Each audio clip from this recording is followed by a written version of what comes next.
글로벌 증시에 영향을 주고 있는 주요 이슈들 살펴보도록 하겠습니다. 굿모닝 마켓 인사이트 로제타 투자자문 최진석 포트폴리오 팀장 함께합니다. 어서 오세요. 안녕하십니까? 네, 안녕하세요. 자, 드디어 1단계 무역 합의 서명식이 이루어졌어요. 어떤 내용들이 나왔습니까? 장중에 서명 소식이 전해졌죠. 네. 근데 이제 합의문을 보니까 한 94쪽 정도 되더라고요. 근데 실제 내용은 한 86쪽 정도라고 지금 얘기가 나오고 있습니다. 8개 챕터로 이제 분류가 됐는데 지식재산권, 이 부분에서는 어떤 지식재산권 보호에 대한 액션 플랜을 중국이 제출하라는 또 구체적인 내용이 포함되기도 했고요. 네. 이외에 기술 강제 이전, 농산물 등의 구매, 금융 서비스, 거시정책 환율 투명성, 그리고 교역 확대, 이 정도의 내용들이 포함이 됐습니다. 근데 이제 크게 보면요, 중국이 미국산 제품을 대거 사주고 미국 기업에 대한 중국 진출 규제를 좀 완화를 해준다. 즉 시장 개방이 되겠죠. 그리고 이제 민감 사항과 관련해서도 노력을 하겠다라는 게 주요 내용이 되겠고, 미국은 여기에 대신에 1,200억 달러 대상으로 관세를 7.5%로 인하를 해주고, 그리고 추가로 예정이 돼 있었던 관세를 좀 철회를 해주고, 이런 것들이 큰 골자라고 보여집니다. 근데 역시 핵심은 중국이 향후 2년간 미국산 제품을 한 2천억 달러 정도 구매를 확대한다는 내용이 될 텐데, 네. 그래프로 한번 다시 보시면 좋을 것 같습니다. 지금 보시면은 첫 해에 총 767억 달러, 그리고 둘째 해에 1233억 달러를 늘리고요. 그리고 공산품과 농산물, 그리고 에너지, 서비스와 같은 전 부문에 걸쳐서 미국산 제품에 대한 구매를 확대한다라고 지금 나와 있는데, 이게 이제 2017년도 수치를 기준으로 한 확대 계획이 되겠습니다. 네. 근데 이제 2018년도에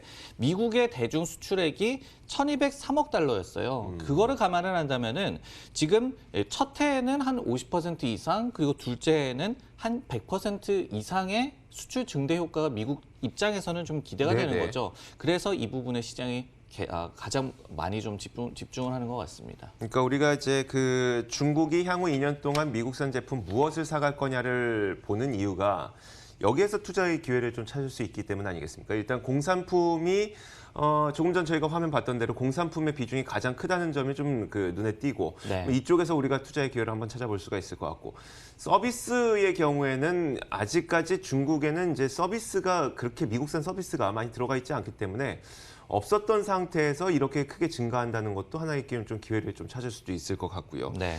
자, 이런 걸 보면은 그러면 이제 이번 양국 합의로 인해서 어떤 불확실성이 많이 사라졌다고 봐야 될까요? 아니면 2단계가 남았으니까 불확실성 더 커졌다 이렇게 좀 봐야 될까요? 일단은 불안감은 물론 남아있기는 하지만은 이 심리적으로 봤을 때는 무역 갈등의 좀 완화 그런 움직임 이렇게 좀 해석을 할 수는 네네. 있겠죠. 미중 무역 전쟁이 본격화된 이후에 한 1년 반 만에 처음으로 좀 구체적인 합의가 이번에 이뤄진 건데, 최소한 그렇기 때문에 심리적인 어떤 불안을 완화하는 효과는 기대할 수 있다라는 얘기가 지금 나오고 있습니다. 트럼프 대통령이 가까운 시일 내에 방중을 할 것이고, 그리고 시진핑 중국 국가주석이 굉장히 좋은 친구라고 또 강조를 했고요. 그리고 이제 커들로 백악관 경제위원장 역시도 양국이 지금까지 체결한 딜 중에 최고였다라고 얘기를 했고, 그리고 류오 중국 부총리도 앞서서 평등과 상호 존중 속의 합의를 달성했다라고 얘기를 했기 때문에 이 고위층들이 좀 유화적인 그런 코멘트들을 쏟아내고 네. 있거든요.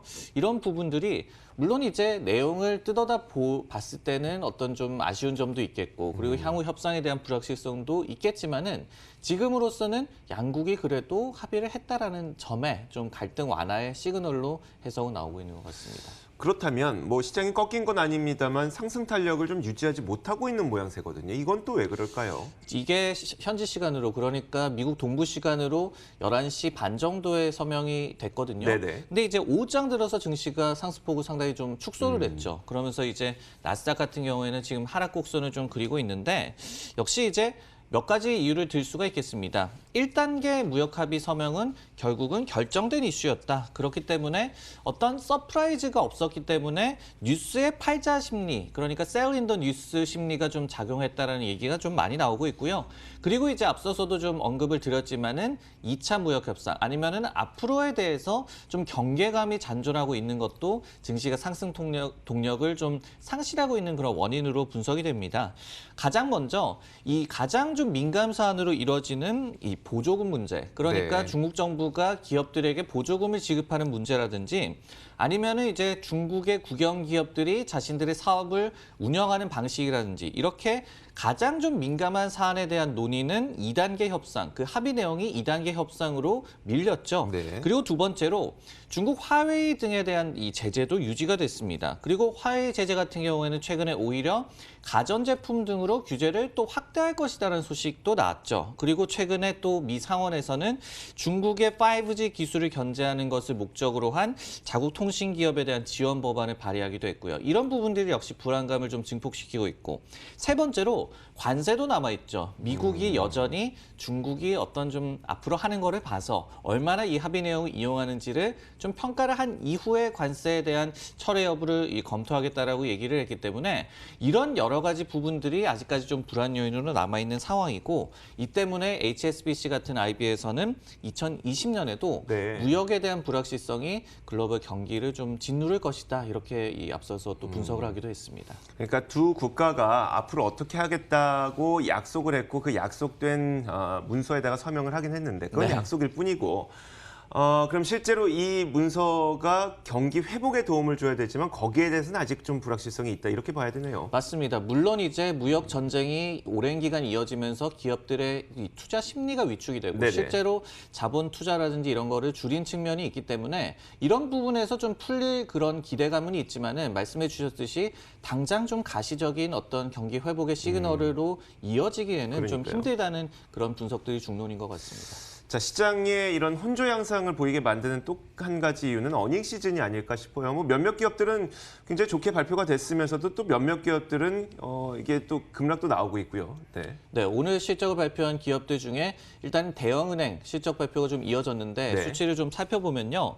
뱅크 오브 아메리카 같은 경우에 컨센서스 0.68달러를 넘어선 0.74달러의 EPS를 기록을 했습니다. 그리고 이제 매출 같은 경우에도 컨센서스를 소폭 상회를 한 223.5억 달러로 전년 동기 대비해서는 좀 감소하기는 했지만은 컨센을 상회한 그런 결과가 나왔고요.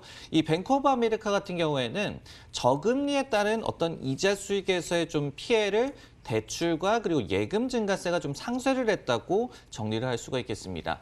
다음은 이제 골드만삭스인데요. 골드만삭스 같은 경우에는 매출은 상당히 좋았습니다. 전년 동기 대비해서 20% 이상 늘어나면서 99.6억 달러, 그러면서 컨센서스를 훌쩍 뛰어넘었는데 네. 근데 이제 EPS 같은 경우에 4.69달러로 나오면서 컨센이었던 5.11달러를 상당히 좀 많이 하회를 했습니다. 매출 부분 같은 경우에는 특히 이제 비이자 수입이라든지 아니면은 글로벌 시장에서의 매출이 상당히 좋았기 때문에 이 매출이 좋았던 거고요. 하지만은 매출 급증에도 불구하고 기타 비용이라는 이 항목이 급증을 했어요. 네네. 전분기 대비해서 2.5배나 늘어났고 그리고 전년 동기 대비해서도 65%나 늘었기 때문에 이렇게 이익이 좀 부진을 했는데 근데 이렇게 결과를 말씀을 드렸는데 오히려 주가 흐름 같은 경우에는 골드만삭스는 장중에 상승권을 좀 그렸고 네. 뱅크 오브 아메리카는 오히려 좀 하락하는 그런 모양새가 나왔거든요. 즉 시장에서는 이 대형은행들에 대해서 지금 실적을 좀 비트하는 것보다는 얼마나 지금 외형 성장이 나타나고 있느냐. 그리고 이제 앞으로의 좀 개선 계획이 있느냐. 골드만삭스가 직전 분기에 이렇게 비용이 많이 나왔지만은 이달 내에 비용 목표에 대한 좀 계획을 발표한다라고 또 얘기를 했거든요. 네네. 이런 부분들에 일단은 대형은행들에 대해서 시장의 반응이 엇갈리고 있는 그런 원인으로 분석되고 있습니다. 지금 당장의 한 가지 지금 당장의 주가 흐름을 보기보다는 이제 그 트렌드를 좀 봐야 될 텐데 골드만삭스에서는 그 트렌드가 좀 계속 좋아지고 있는 상태라는 얘기네요. 맞습니다. 알겠습니다. 웰스파고의 경우에는 어제 실적 발표하고 급락했었는데 오늘도 2.4% 넘게 계속 급락이 이어지고 있고요. 자, 이렇게 그 하루하루의 주가 움직임보다는 어떤 트렌드를 좀 계속 쫓아가야 될 것 같아요. 유나이티드 헬스의 경우에는 실적이 꽤 좋게 발표가 됐죠. 맞습니다. 유나이티드 헬스 같은 경우에는 이제 민간 의료보험 업체가 되겠는데 네네.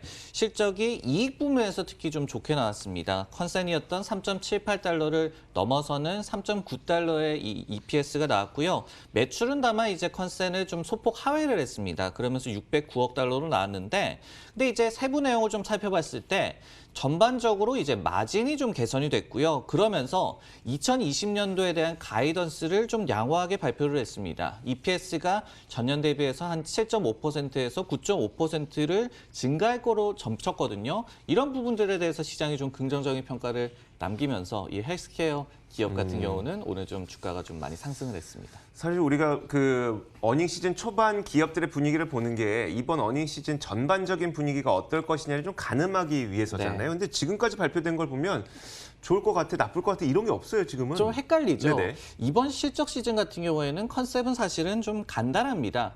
지난해 미국 증시가 약 한 30% 정도 상승을 했잖아요. 네네. 근데 이제 그래프를 보면서 좀 말씀을 드리면은 S&P 500 기업들의 EPS 이 성장률, 그러니까 전년 동기 대비해서 얼마나 증가했는지를 보면은 동그라미로 친 부분, 그러니까 19년도의 이익 성장세는 정체 또는 오히려 둔화였습니다. 그런데 이제 2020년도의 이익 성장세가 굉장히 많이 돌아올 것으로 예상이 되고 있기 때문에 어떻게 본다면은 지난해 미국 증시의 상승세는 2020년도의 이익 모멘텀을 끌어다 쓴 것이다. 이렇게 네. 해석을 할 수가 있거든요. 그러면 이제 좀 답이 나온 것 같습니다. 즉 이번 실적 시즌 같은 경우에는 기업들이 예상 밖으로 크게 이 컨센서스를 비트를 하거나 아니면은 이렇게 어느 정도 증시에 반영이 된 2020년도 이익 성장세에 대한 이 모멘텀을 더욱더 가속화시켜줄 만한 서프라이즈한 가이던스를 발표를 하거나 이런 기업들이 결국은 좀 주가도 좀 잘 갈 것 같고 그렇지 않은 기업들은 오히려 좀 좋지 않은 결과가 나올 것 같습니다. 알겠습니다. 이미 2020년 성적표를 다 끌어다 썼기 때문에 2020년에 실제 그 성적이 안 나오게 되면 그게 주가에 굉장히 엄격하게 작용을 하게 될 것 맞습니다. 같네요.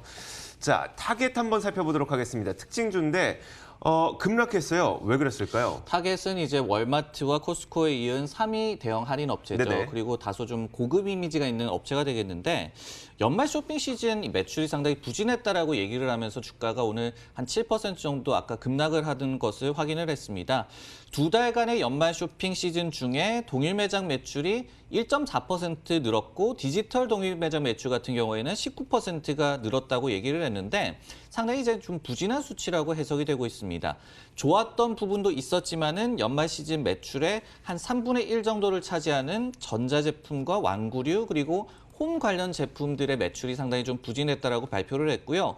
그러면서 이제 이 분기, 그러니까 2020 회계연도 4분기, 19년도 11월에서 2020년도 1월의 동일 매장 매출도 1.4% 정도 늘어날 것으로 예상을 했는데 이게 컨센서스가 3.8%입니다. 이렇게 좀 컨센을 대폭 하회하는 결과를 미리 좀 발표를 했기 때문에 이 시장에서도 좀 격한 좀 부정적인 반응이 나왔습니다. 지금까지 성장 엄청 잘하고 있다고 해서 올라왔던 기업 아니에요? 맞습니다. 타겟 네. 같은 경우에도 지난해 주가가 100% 올랐어요. 네네. 근데 이제 그 이 이유가 온라인으로의 전환에서 좀 모범 사례다. 이런 맞아요. 부분들을 여러 차례 좀 말씀드린 기억이 나는데 직전 분기에도 디지털 매출이 31%나 늘어났었고 그리고 전체 대비한 디지털 매출의 비중도 7.5%로 상승을 했었습니다. 그리고 가이던스도 상향을 하면서 주가가 급등을 했었고요.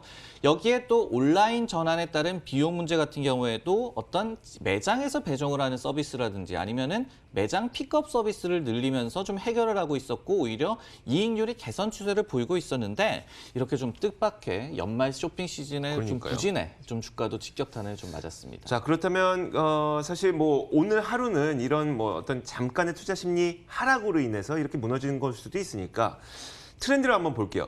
투자 의견의 트렌드는 최근에 어땠었어요? 최근까지도 타겟에 대한 투자 의견은 상당히 좀 괜찮았습니다. 코엔 같은 IB에서는 2020년도에도 이제 동일 매장 매출 증가율이 좀 호재가 이어질 걸로 기대를 했었다. 그러니까 회계연도니까 한 지난해나 아니면 올해 초까지의 결과가 되겠죠. 그리고 이제 이익률 개선을 또 기대를 더욱더 했습니다. 여기에 또 월마트 대비해서 타겟이 밸류에이션이 싼 것도 좀 주목을 하면서 2020년도 베스트 아이디어 종목이라고 제시를 하기도 했습니다. 여기에 이제 크레딧 스위스 역시도 점유율 확대라든지 아니면은 이익률 개선 모멘텀의 2020년도 주가 전망을 긍정적으로 제시한 바가 있거든요. 그렇기 때문에 타겟 같은 경우에도 최근에 이제 코스트코가 좀 네. 일시적인 요인 때문에 전자상거래 매출이 좀 부진했고 이를 또 이 상쇄를 또 해냈잖아요. 극복을 네네. 해냈잖아요. 이런 것처럼 타겟도 이번이 좀 일시적인 이 부분이었다라는 점을 입증을 해냈지 아니면은 어떤 긍정적인 트렌드의 훼손으로 이어질지 지켜봐야 될 것 같습니다. 네, 알겠습니다. 자, 미국 증시 마감 종가 보고 돌아오도록 하겠습니다.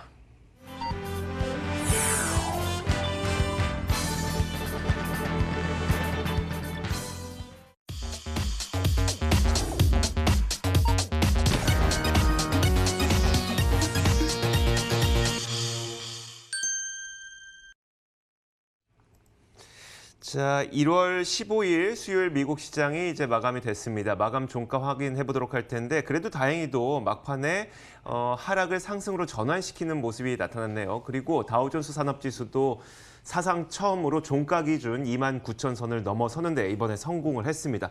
돌파 성공을 했고요.